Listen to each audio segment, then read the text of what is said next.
మాట్లాడాలని చెప్తున్నా కదా, అర్థం కావట్లేదా? మోసం చేసే ఫ్యామిలీతో మాట్లాడాల్సిన అవసరం నాకేంటి? ఎప్పుడో పెద్దవాళ్ళతో జరిగిన గొడవల కోసం మనం ఇప్పుడు ఇలా ఉండడం కరెక్ట్ కాదురా. సరే, మ్యాటర్ ఏంటో చెప్పు.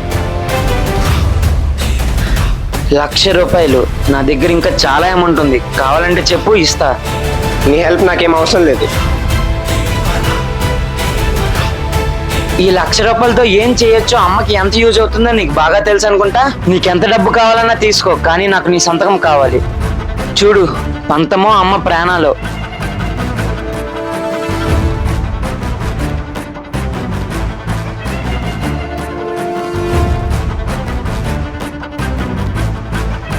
పది లక్షలా?